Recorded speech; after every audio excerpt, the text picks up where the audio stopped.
새벽의 푸른빛이 서울의 심장부 강남의 마천루들을 핥기 시작할 때였다. 도시가 잠에서 깨어나 거대한 기계처럼 기지개를 켜는 그 시간, 유진그룹 타워의 최상층 펜트하우스 오피스는 죽음 같은 정적에 잠겨 있었다. 그 정적은 단순한 고요함이 아니었다. 그것은 모든 소음과 활력을 집어삼킨 무게를 가진 침묵이었다. 강력계의 베테랑 박진우 형사는 엘리베이터가 소리 없이 상승하는 동안 굳은 표정을 풀지 않았다. 정년을 불과 몇 년 앞둔 그의 얼굴에는 수많은 밤샘과 좌절이 새겨놓은 깊은 주름이 자리 잡고 있었다. 달아빠진 트렌치코트와 그의 날카로운 눈빛은 이 초현대적인 건물의 호화로움과 기묘한 부조화를 이루었다.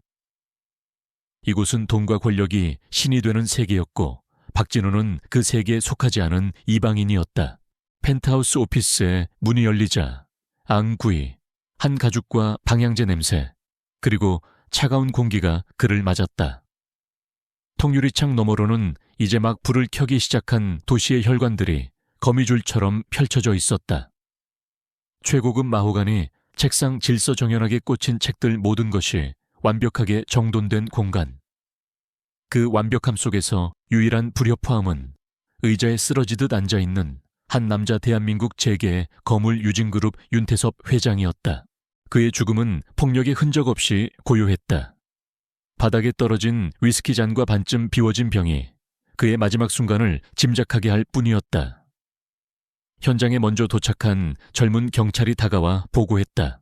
팀장님 외부 침입 흔적 없습니다. 유서나 메모 같은 것도 발견되지 않았습니다. 현재로서는 극단적 선택으로 보입니다. 박진우는 말없이 고개를 끄덕이며 윤 회장의 주위를 천천히 돌았다. 그의 시선은 시신이 아닌 방 전체의 분위기를 훑고 있었다. 이토록 거대한 부와 명예를 쌓아 올린 남자가 마지막으로 남긴 것이 이 공허 한뿐이란 말인가. 그는 수많은 죽음을 봐왔지만 이 죽음은 유독 차갑고 외롭게 느껴졌다. 그때 오피스 문이 다시 열리며 윤 회장의 아내 이선주와 아들 윤상훈이 들어섰다. 그들은 마치 패션쇼에라도 온 것처럼 머리부터 발끝까지 완벽했다. 이선주의 얼굴에는 슬픔 대신 잘 통제된 무표정이, 윤상훈의 눈에는 조급함과 야망이 언뜻 비쳤다. 상황이 어떻게 된 겁니까? 아들 윤상훈이 경찰에게 다그치듯 물었다. 그의 목소리에는 아버지의 죽음에 대한 애도보다 사태를 어떻게 수습할지에 대한 계산이 깔려 있었다. 정확한 사인은 부검을 해봐야 알겠습니다만 현재로서는. 경찰이 말을 흐리자 이선주가 나섰다. 그녀는 우아한 손짓으로 흐트러진 실크 스카프를 고쳐 매며 말했다. 언론에 발표하기 전에 저희에게 먼저 보고해 주시죠. 불필요한 추측이 나돌면 곤란하니까요. 그들의 대화는 마치 잘 짜인 연극 같았다. 슬픔이라는 감정이 철저히 배제된 차가운 비즈니스 협상. 박진우는 그들의 모습을 조용히 지켜보았다. 가족의 죽음 앞에서 저토록 침착할 수 있는 인간들이라니. 그의 오랜 경험이 경고 신호를 보내고 있었다. 무언가 잘못되었다. 그의 시선이 방 한구석으로 향했다. 그곳에는 방의 분위기와 어울리지 않는 물건이 덩그러니 놓여 있었다. 이젤이었다. 그리고 그 위에는 하얀 천으로 덮인 거대한 캔버스가 세워져 있었다. 저건 뭡니까? 박진우의 질문에 젊은 경찰이 어깨를 으쓱했다. 저희도 막 확인했습니다. 그림인 것 같습니다. 윤상훈이 경멸적인 표정으로 이젤 쪽을 보며 말했다. 아버지가 최근에 그림에 취미를 붙이셨습니다. 별 의미 없는 낙서일 겁니다. 박진우는 윤상훈의 말을 무시하고 이젤로 다가갔다. 그는 장갑 낀 손으로 천의 한쪽 끝을 잡고 천천히 걷어냈다. 천이 바닥으로 떨어지는 순간 오피스 안에 모든 사람들이 숨을 삼켰다. 그것은 그림이 아니었다. 그것은 하나의 색의 어둡고 뒤틀린 시면의 풍경이었다. 그림의 공식적인 이름이랄 건 없었지만 보는 순간 박진우의 머릿속에는 시면의 만찬이라는 단어가 떠올랐다. 짙은 군청색과 검붉은색이 소용돌이치는 배경 중앙에는 긴 연회용 식탁이 놓여 있었다. 식탁의 상석에는 윤태섭 회장을 닮은 남자가 앉아 있었다. 하지만 그의 얼굴은 성공한 기업가의 위험이 아닌 극심한 고통과 절망으로 일그러져 있었다. 뒤틀린 손가락 공허한 눈동자는 살아있는 사람의 것이 아니었다. 그리고 그의 주위로 그림자 같은 인물들이 둘러 앉아 있었다. 그들의 얼굴은 의도적으로 뭉개져 있어 누구인지 알아볼 수 없었지만 그들의 자세는 음흉하고 탐욕스러웠다. 어떤 이는 칼을 숨기고 있었고 어떤 이는 개걸스럽게 음식을 탐하고 있었다. 그림 전체에서 뿜어져 나오는 불길하고 차가운 기운은 방 안의 온도를 몇 도는 떨어뜨리는 듯했다. 그것은 사실적인 그림이 아니라 한 인간의 내면이 토해낸 표현주의적 악몽 그 자체였다. 이게 대체 젊은 경찰이 중얼거렸다. 이선주는 미간을 찌푸렸고 윤상우는 헛웃음을 터뜨렸다. 거참 돌아가시는 순간까지 괴팍하시긴. 이런 쓰레기를 남겨두고 가실 건 또 뭡니까? 당장 치워버리세요. 윤상훈의 목소리는 날카로웠다. 그는 그림에서 무언가 불편한 것을 본 듯 시선을 피했다. 현장을 지휘하던 경찰서장 역시 빨리 사건을 종결하고 싶다는 듯 박진우를 재촉했다. 박 팀장 단순 자살 사건이야. 유서 대신 그림 한 점 남긴 셈 치지. 부검 결과 나오는 대로 수사 종결하게. 모두가 그림을 외면하고 사건을 덮으려 했다. 하지만 박진우는 그럴 수 없었다. 그는 그림에서 눈을 뗄 수가 없었다. 그는 그림 앞으로 한 걸음 더 다가갔다. 물감이 채 마르지 않은 부분도 있었다. 윤태섭 회장은 죽기 직전까지 이 그림을 그리고 있었던 것이다. 이것은 단순한 취미 활동의 결과물이 아니었다. 이것은 메시지였다. 거대한 부와 권력을 손에 쥔 남자가 자신의 목숨과 맞바꿔 세상에 남긴 마지막 절규였다. 그림 속 인물들의 일그러진 형상은 단순한 추상이 아니었다. 저것은 분명 누군가를 향한 지독한 고발이었다. 가족들이 떠나고 감식반과 검시관이 분주하게 움직이기 시작했다. 소란스러운 현장 속에서 박진우는 오직 그림과 단둘이 마주하고 있는 듯한 기묘한 고립감을 느꼈다. 그는 조용히 혼잣말을 내뱉었다. 한평생을 바쳐 제국을 건설한 남자가 마지막 말로 낙서를 남기진 않아. 이것은 그림이 아니다. 이것은 유언장이다. 내가 그 모든 문장을 한 글자도 빠짐없이 읽어주지. 그의 눈빛이 그림의 가장 어두운 심연을 향해 날카롭게 빛났다. 그의 남은 형사 인생 전부를 걸어야 할지도 모르는 거대하고 위험한 미스터리의 서막이 그렇게 올랐다. 윤태섭 회장의 장례식은 그의 산만큼이나 거대하고 화려했다. 대한민국을 움직이는 정재계 인사들이 구름처럼 몰려와 고인의 마지막 길을 배웅했다. 검은 양복에 행렬 터져 나오는 카메라 플래시, 그리고 위선적인 애도의 말들이 장례식장을 가득 메웠다. 박진우 형사는 그저 조문객 중 한 사람인 양 가장 구석진 곳에 서서 그 모든 광경을 묵묵히 지켜보고 있었다. 영정사진 속 윤태섭은 특유의 카리스마 넘치는 미소를 짓고 있었다. 살아생전 그의 말 한마디에 대한민국 증시가 요동쳤다. 그런 그의 죽음 앞에서 아들 윤상우는 흠잡을 데 없이 완벽한 추도사를 읽어 내려갔다.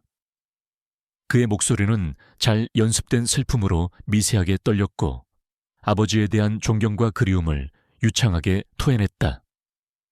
연설이 끝나자 장내에서는 훌쩍이는 소리와 함께 박수갈채가 터져 나왔다. 상주석에 앉은 이선주는 슬픔에 잠긴 미망인의 표본이었다.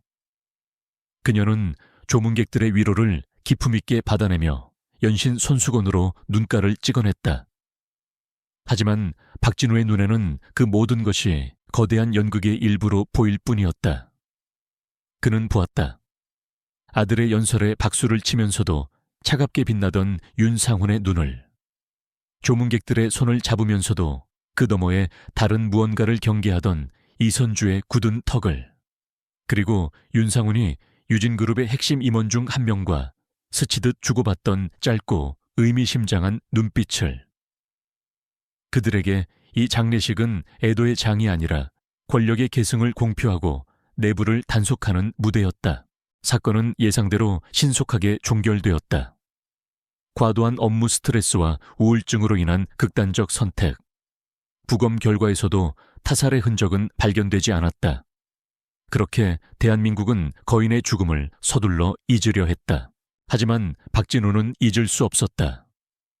그의 낡은 아파트 벽에는 법의학팀에서 인화해온 시면의 만찬의 고화질 사진이 붙어 있었다. 그림은 그가 잠을 잘 때도, 끼니를 때울 때도, 지친 몸으로 퇴근했을 때도 그를 집요하게 노려보았다.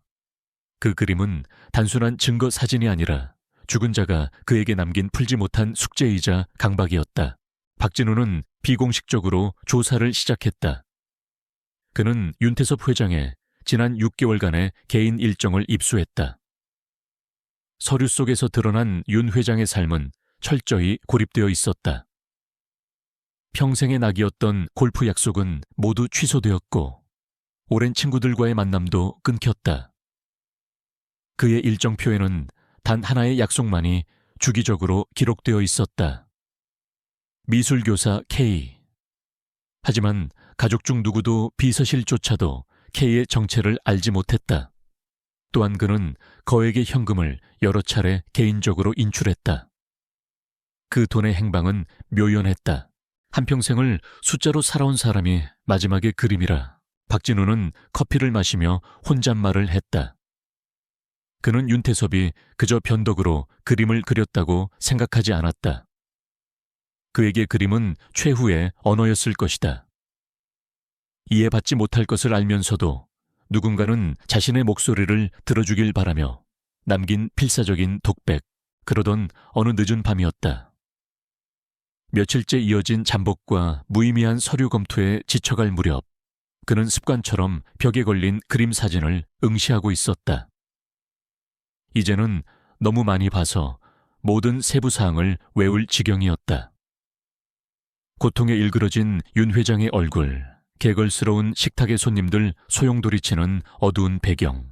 그는 무심코 사진의 오른쪽 하단 가장 어둡고 혼란스러운 부분으로 시선을 옮겼다.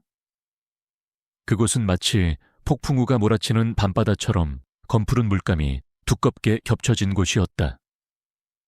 처음에는 그저 무의미한 질감의 표현이라고 생각했다. 그런데 책상 위 낡은 스탠드의 불빛이 특정 각도로 사진을 비추는 순간 그는 무언가를 보았다. 그것은 다른 물감들과는 이질적인 희미한 광택을 띤 흔적이었다. 마치 마르지 않은 물감 위에 날카로운 것으로 새겨 넣은 듯한 자국. 그는 자리에서 일어나 사진 앞으로 바짝 다가섰다. 눈을 가늘게 뜨고 집중하자 혼란스러운 붓터치 속에 숨겨진 질서가 보이기 시작했다. 그것은 글자였다. 의도적으로 숨겨놓아 주의 깊게 보지 않으면 결코 발견할 수 없는 암호, S7 프로젝트. 그리고 그 아래에는 날짜로 보이는 숫자들이 희미하게 적혀 있었다. 2016年 1월 3. 심장이 거칠게 뛰기 시작했다. S7 프로젝트. 그것이 무엇을 의미하는지는 알 수 없었다.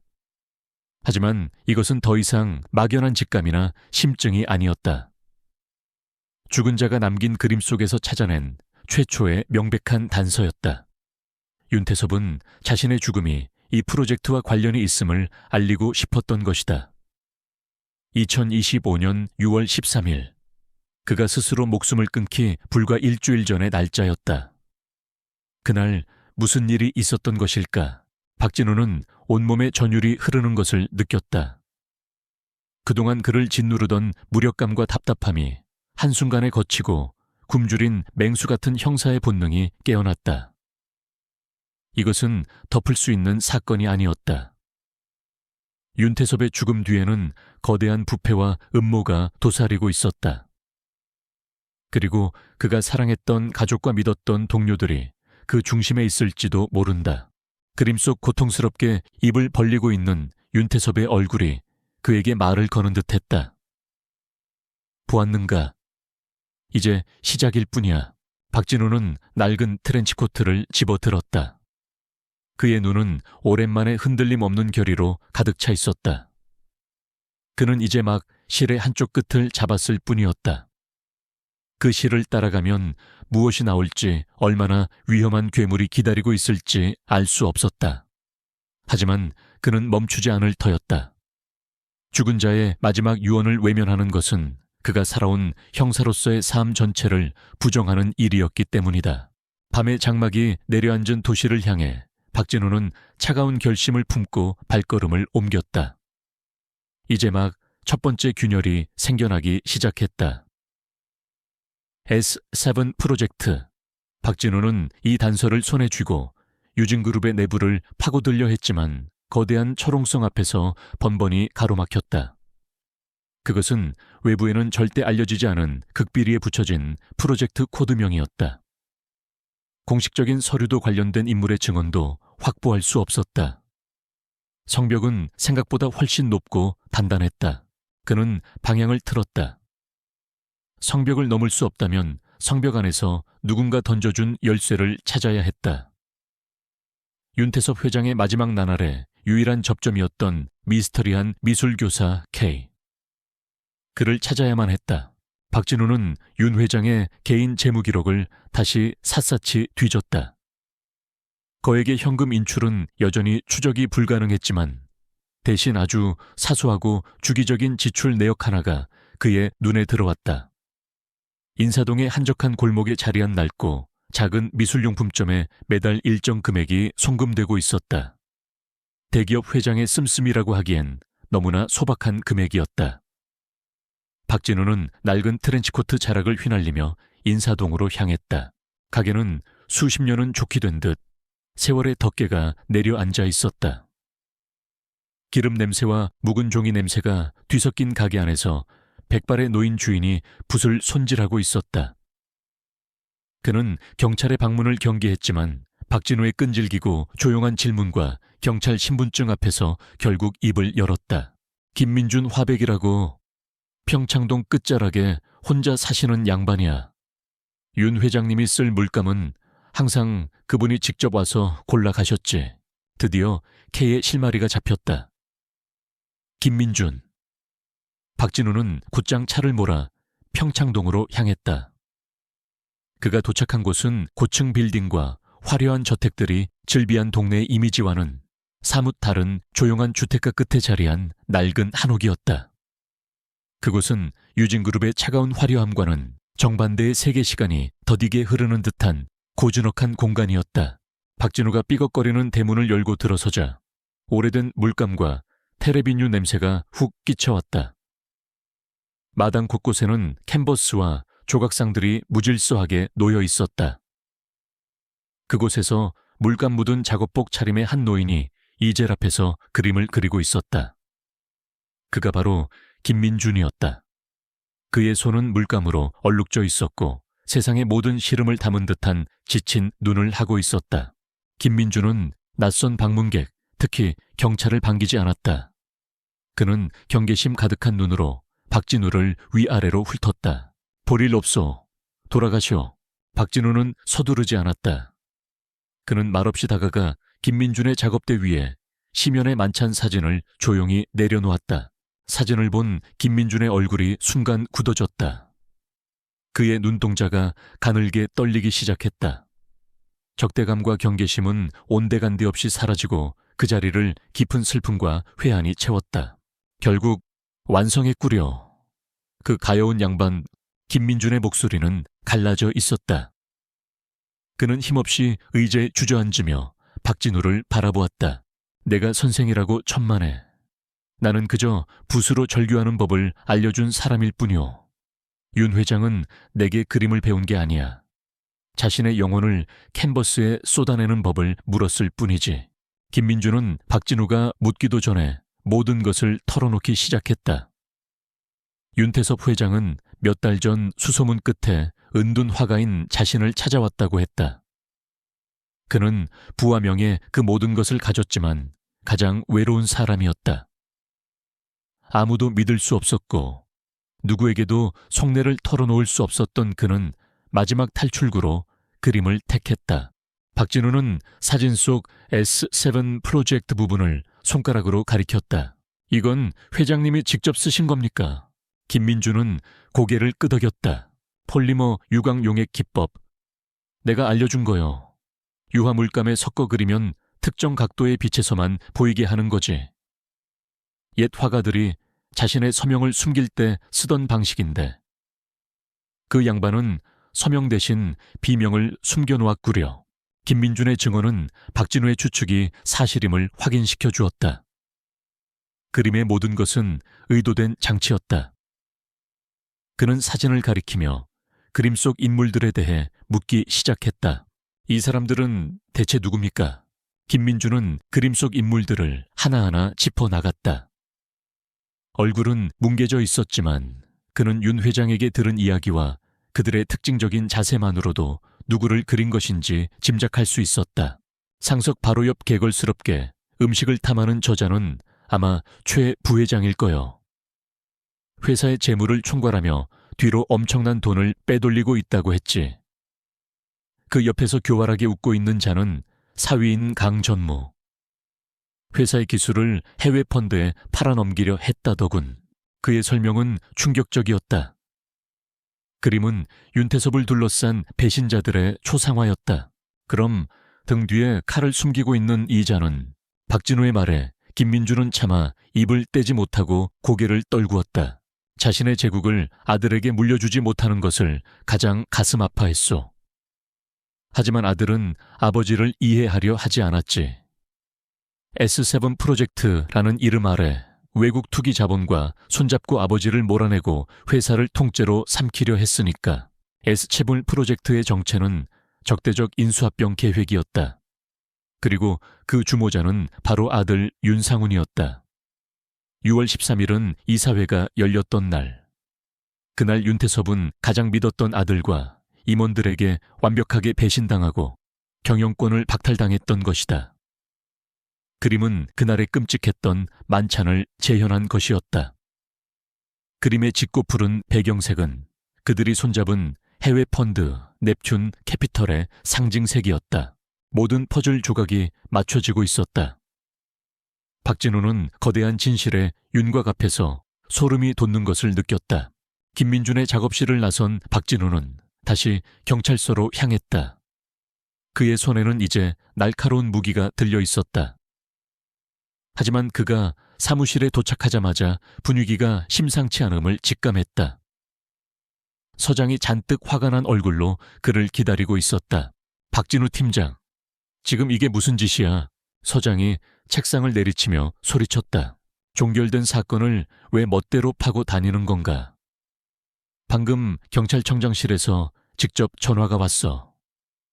유진그룹에서 정식으로 항의가 들어왔다고. 슬픔에 잠긴 유가족을 괴롭히는 악질 경찰이라고 당장 그만두지 못해. 이건 명령이야. 이 사건에서 손 떼. 그러지 않으면 자네 그 자리에서 옷 벗을 줄 알아. 서장의 분노는 하늘을 찔렀다. 유진그룹의 압력이 경찰 최고 수뇌부까지 닿은 것이다. 박진우는 서장의 이글거리는 눈을 말없이 마주 보았다. 그의 앞에는 두 갈래 길이 놓여 있었다. 명령에 복종하고 죽은 자의 절규를 외면할 것인가? 아니면 자신의 모든 것을 걸고 진실을 향해 나아갈 것인가? 그는 아무 말도 하지 않았다. 하지만 그의 흔들림 없는 눈빛이 이미 대답을 하고 있었다. 싸움은 이제부터 시작이었다. 서장의 명령은 절대적이었다. 박진우는 모든 수사 권한을 박탈당했고 그의 책상은 온갖 미제 사건 서류 더미로 뒤덮였다. 동료들은 그를 피하기 시작했다. 거대한 조직의 톱니바퀴에서 이탈한 부품을 향한 차가운 외면이었다. 그는 철저히 고립되었다. 하지만 압력은 그의 의지를 꺾는 대신 오히려 강철처럼 단단하게 만들었다. 그는 더 이상 경찰 배지를 단 형사가 아니었다. 그는 이제 법의 보호를 받지 못하는 오직 자신의 직감과 신념에만 의지해야 하는 한 명의 개인이었다.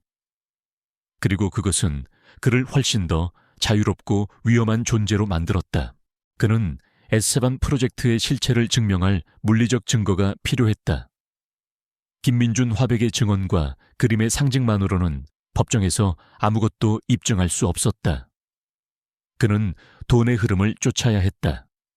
유진그룹의 경영진과 해외 펀드 넵튠 캐피털 사이와의 검은 거래 내역.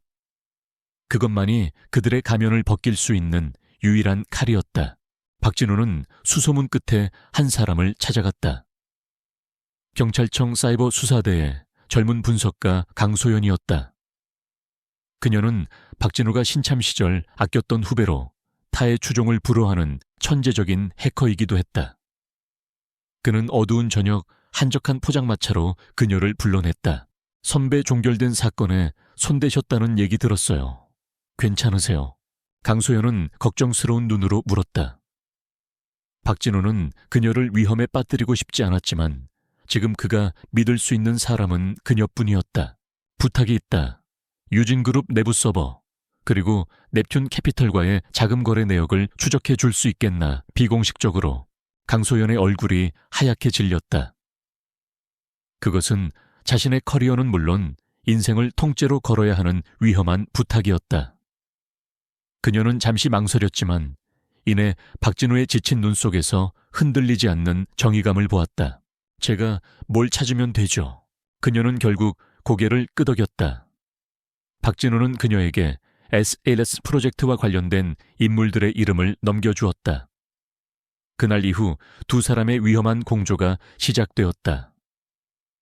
박진우는 밖에서 용의자들의 동태를 살피며 물리적인 정보를 수집했고 강소연은 어두운 방 안에서 거대한 디지털 요새의 방화벽을 뚫기 시작했다. 그들이 비밀리에 움직이는 동안 세상은 시면의 만찬에 그려진 그대로 흘러가고 있었다. 윤상우는 임시 주주총회를 통해 유진그룹의 새로운 회장 자리에 올랐다. 그는 취임 일성으로 과감한 혁신을 외치며 넵튠 캐피털과의 대규모 파트너십 계약을 발표했다. 언론은 젊은 총수의 결단력을 칭송했고 유진그룹의 주가는 연일 폭등했다. 박진우는 허름한 식당의 텔레비전 화면 속에서 자신만만한 미소를 짓는 윤상훈의 얼굴을 보았다. 그림 속에서 등 뒤에 칼을 숨기고 있던 바로 그 얼굴이었다. 배신의 연극은 이제 대중 앞에서 화려하게 상연되고 있었다. 박진우의 수사망이 좁혀져 오자 그들에 대한 위협도 노골적으로 변하기 시작했다. 어느 날 밤 박진우가 자신의 낡은 아파트로 돌아왔을 때 그는 현관문 자물쇠가 정교하게 파손된 것을 발견했다. 집 안은 난장판이 되어 있었지만 없어진 물건은 없었다. 단 하나 그가 벽에 붙여두었던 시면의 만찬 사진만이 감쪽같이 사라져 있었다. 그것은 명백한 경고였다. 우리가 너를 보고 있다. 위협은 거기서 그치지 않았다. 며칠 후 늦은 밤 홀로 운전하던 박진우의 차 뒤로 번호판 없는 검은색 대형 트럭 한 대가 따라붙었다. 트럭은 경적도 없이 그의 차를 갓길로 밀어붙이기 시작했다. 죽음의 공포가 그를 덮쳤다. 그는 필사적으로 핸들을 꺾어 겨우 충돌을 피했지만 차는 가드레일을 들이받고 멈춰 섰다. 그가 정신을 차렸을 때 검은 트럭은 이미 어둠 속으로 사라진 후였다. 이것은 단순한 경고가 아니었다. 그의 존재를 지워버리려는 사르였다. 그는 차가운 아스팔트 위에서 가쁜 숨을 몰아쉬었다. 이제 그들은 그를 단순한 방해꾼이 아니라 반드시 제거해야 할 적으로 인식하고 있었다. 그 순간 그의 주머니에서 휴대폰이 미친 듯이 울렸다. 강소연이었다. 선배 찾았어요. 결정적인 증거예요. 수화기 너머로 다급하고 흥분된 그녀의 목소리가 들려왔다. 윤상훈과 넵튠 캐피털이 윤태섭 회장 사망 이전에 체결한 이면 계약서. 여기엔 S7 프로젝트의 모든 내용과 함께 회장의 유고시 지분을 어떻게 처리할지에 대한 조항까지 들어있어요. 하지만 그들도 제가 시스템에 들어온 걸 알았어요. 지금 제 기록을 지우려고 하고 있어요. 파일을 지금 바로 선배님께 전송할게요. 하지만 저 여기서 빠져나가야 해요. 말이 끝나기 무섭게 전화가 끊겼다. 잠시 후 박진우의 휴대폰으로 암호화된 파일 하나가 도착했다. 마침내 그의 손에 연극의 대본이 통째로 들어온 것이다. 하지만 동시에 그의 유일한 조력자는 적의 속을 한가운데서 위험에 처했다. 그리고 적들은 이제 그가 무엇을 손에 쥐고 있는지 정확히 알게 되었다. 박진우는 부서진 차체에 기댄 채 파일을 움켜쥐었다. 게임은 끝났다. 이제부터는 목숨을 건 전쟁이었다. 그의 눈빛이 밤의 어둠보다 더 차갑고 깊게 가라앉았다. 박진우의 손에 들린 암호화된 파일은 차가운 불덩이 같았다. 그것은 진실의 무게이자 강소연의 목숨값일지도 모르는 위험한 증거였다. 그는 꺼져 있는 그녀의 전화기에 몇 번이고 다시 전화를 걸었지만 돌아오는 것은 기계음뿐이었다. 불안감이 그의 심장을 옥죄었지만 그는 주저앉을 수 없었다. 그녀가 목숨을 걸고 넘겨준 이 대본을 가지고 그는 반드시 연극을 끝내야만 했다. 이면 계약서라는 법적 증거는 강력했다. 하지만 박진우는 그것만으로는 부족하다고 생각했다. 그는 이 싸움을 단순한 기업 비리 사건으로 끝내고 싶지 않았다. 그는 윤태섭 회장의 마지막 절규, 그 억울한 죽음의 진실을 세상에 알려야 했다. 그러기 위해서는 모든 것이 시작된 그곳 심연의 만찬 앞에서 모든 것을 끝내야만 했다. 사진이 아닌 죽은 자의 영혼이 담긴 진짜 그림 앞에서 그는 윤상훈에 의해 강제로 은퇴당한 윤태섭 회장의 오랜 집사 최 집사를 찾아갔다. 최 집사는 평생을 윤 회장 곁에서 그림자처럼 머문 사람이었다. 그는 처음에는 박진우를 경계했지만 그가 내미는 증거들과 윤 회장의 죽음에 대한 진심 어린 분노 앞에서 결국 마음을 열었다. 회장님은 돌아가시기 전 몇 달간 매일 밤 지하실 창고에서 혼자 그림을 그리셨습니다. 아무도 들여보내지 않으셨죠. 그 그림은 회장님의 비명이었습니다. 박진우는 최 집사의 도움을 받아 덫을 놓기 시작했다. 그는 이면 계약서의 가장 핵심적인 문장 한 줄을 익명의 암호화된 메시지로 윤상훈에게 보냈다. 그리고 요구했다. 자정본가의 지하 미술품 창고에서 혼자 만나지. 원본 서류와 교환이다. 윤상훈은 덫인 줄 알면서도 미끼를 물었다. 그는 박진우를 제거하고 모든 증거를 회수할 수 있는 절호의 기회라고 판단했다. 그는 자신의 공범들인 최 부회장과 강 전무를 대동하고 약속 장소로 향했다. 어둠 속에서 숨어 있다가 박진우를 처리할 생각이었다. 자정, 윤태섭 회장의 거대한 저택 지하 창고. 평소에는 온갖 고미술품과 가구들이 천에 덮여 잠들어 있는 그곳은 그날 밤 기이한 무대가 되어 있었다. 공간의 중앙 약속이라도 한듯 덮개가 벗겨진 심연의 만찬이 천장의 맨 정우 불빛 아래서 음산한 기운을 뿜어내고 있었다. 윤상훈과 그의 일당들이 조심스럽게 안으로 들어섰다. 그들은 사방을 둘러보며 박진우를 찾았다. 나와라 박진우. 쥐새끼처럼 숨어있지 말고. 윤상훈이 조롱하듯 말했다. 그 순간 그림 뒤의 가장 깊은 어둠 속에서 박진우가 천천히 모습을 드러냈다. 연극의 주연 배우들이 모두 모였군. 그의 차갑고 낮은 목소리가 창고 안에 울려 퍼졌다. 그의 손에는 총 대신 서류 뭉치 몇 개만 들려 있었다. 윤상훈은 코웃음을 쳤다. 이제 와서 뭘 어쩌겠다는 건가, 전직 형사나리. 그깟 종이 쪼가리로, 아니면 저 미치광이 같은 그림으로 협박이라도 하려고. 박진우는 대꾸하지 않았다. 그는 마치 미술 해설가처럼 그림 앞으로 걸어가 관객들에게 작품을 설명하기 시작했다. 이 작품의 제목은 심연의 만찬입니다. 한 위대한 왕이 자신을 배신한 탐욕스러운 신하들과 함께하는 마지막 저녁 식사를 그렸죠. 그는 그림 속 인물들을 하나씩 손가락으로 가리켰다. 여기 개걸스럽게 음식을 탐하는 이 남자는 최 부회장 당신을 닮았군요. 당신이 관리하던 유령 회사의 해외 계좌 내역입니다. 그가 서류 한 장을 바닥에 던졌다. 최 부회장의 얼굴이 하얗게 굳었다. 그리고 여기 교활한 미소를 띤 이 남자는 강 전무와 비슷하군요.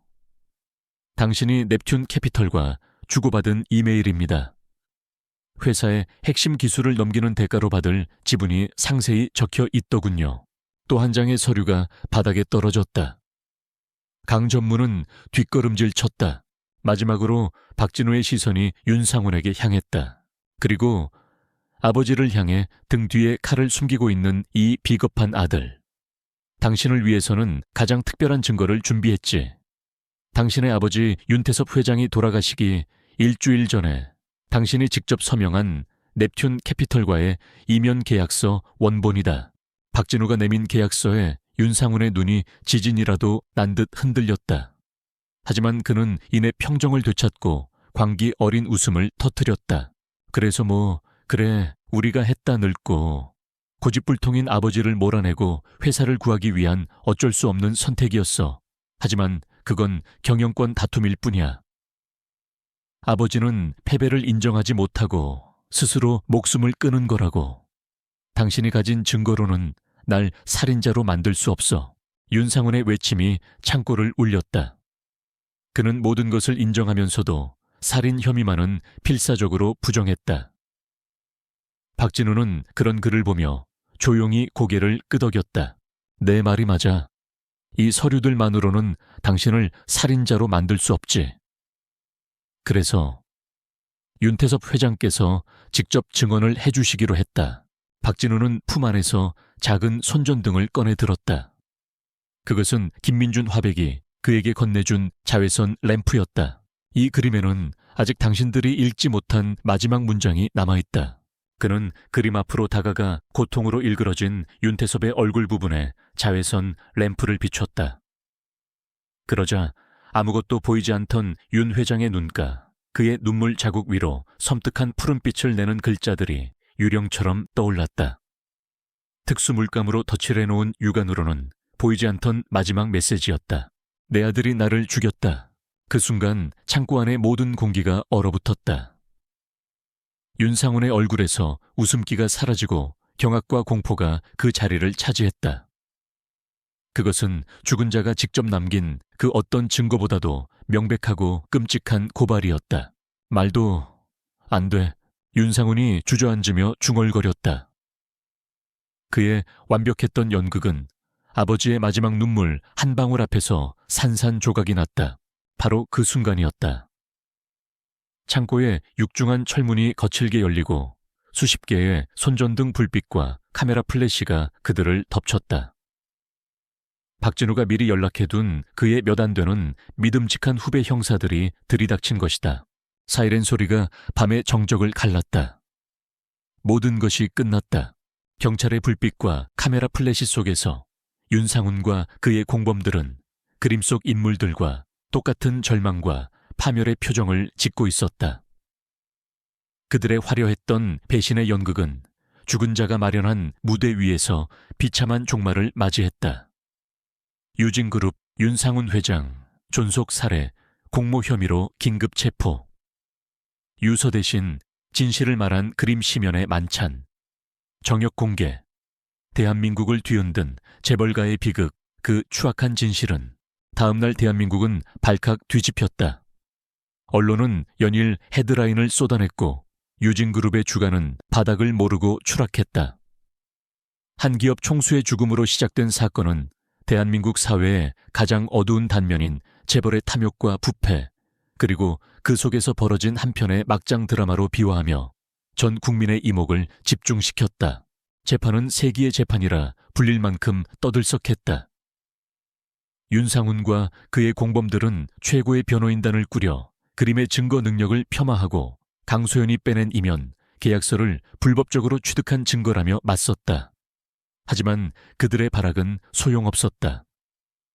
법의학팀의 분석 결과 그림 속 숨겨진 글씨는 윤태섭 회장의 눈물 자국 위에서 그의 지문과 함께 발견되어 반박의 여지를 없앴다. 또한 강소연의 증거는 공익을 위한 내부 고발로 인정받았다. 결국 법정은 윤상훈에게 무기징역을 나머지 공범들에게도 중형을 선고했다. 화려했던 배신의 연극은 법의 심판이라는 차가운 막을 내렸다. 사건의 여파는 여러 사람의 삶을 바꾸어 놓았다. 강소연은 그 용기와 능력을 인정받아 특별 승진했고, 그녀의 활약은 경찰 내부의 독립적인 첨단 범죄 수사팀이 신설되는 계기가 되었다. 그녀는 이제 어두운 방구석의 해커가 아닌 대한민국 최고의 사이버 범죄 수사 전문가로 우뚝 섰다. 은둔화가 김민주는 한동안 세상의 관심에 시달렸지만 이내 평온을 되찾았다. 그는 죽은 친구의 마지막 소원이 이루어진 것에 위안을 얻었다. 그는 가끔 대학에서 강의를 하며 예술이 진실을 담아내는 위대한 그릇이 될 수 있음을 젊은이들에게 이야기했다. 유진그룹은 전문 경영인 체제로 전환되며 기나긴 구조조정의 터널로 들어갔다. 그들의 탐욕스러운 S7 프로젝트는 백지화되었고 회사는 과거의 오명을 씻기 위한 혹독한 대가를 치러야 했다. 그리고 박진우. 그는 사건이 마무리된 후 약속대로 조용히 사직서를 제출했다. 경찰은 그의 공로를 인정해 성대한 퇴임식을 제안했지만 그는 정중히 사양했다. 그의 퇴임은 그가 경찰서에 처음 출근했던 날처럼 아무런 소음 없이 조용했다. 그가 책상을 정리하던 날 늘 그를 못마땅해 하던 서장이 다가와 아무 말 없이 그의 어깨를 두드려 주었다. 그것은 질책했던 과거에 대한 무언의 사과이자 한노병의 마지막 투혼에 대한 존경의 표시였다. 박진우는 그렇게 전설이 되었지만 스스로 전설이 되기를 거부하고 조용히 세상 속으로 사라졌다. 1년 후 국립현대미술관에서는 세기의 스캔들 심연에 만찬 특별전이 열리고 있었다. 유증에서 몰수되어 국고로 환수된 그림은 이제 법정 증거물이 아닌 대한민국 현대 미술사에서 가장 극적인 사연을 가진 작품으로 대중에게 공개되었다. 평범한 중년 신사의 모습을 한 박진우가 인파에 섞여 조용히 전시장 안으로 들어섰다. 그는 더 이상 형사가 아니었다. 세월의 흐름이 그의 얼굴에 남은 고단한 흔적을 조금은 지워준 듯했다. 전시장 중앙 가장 밝은 조명 아래 시면의 만찬이 걸려 있었다. 그림은 여전히 불길하고 강렬한 기운을 뿜어내고 있었다. 박진우는 멀찍이 서서 그림을 감상하는 사람들을 지켜보았다. 한 미술학도는 친구에게 표현주의 기법과 강렬한 색채 대비에 대해 열변을 토하고 있었고, 한 연인은 그림 뒤에 숨겨진 비극적인 사연을 속삭이며 안타까워했다. 그들에게 그림은 이제 하나의 작품이자 흥미로운 이야기거리였다. 하지만 박진우에게 저 그림은 달랐다.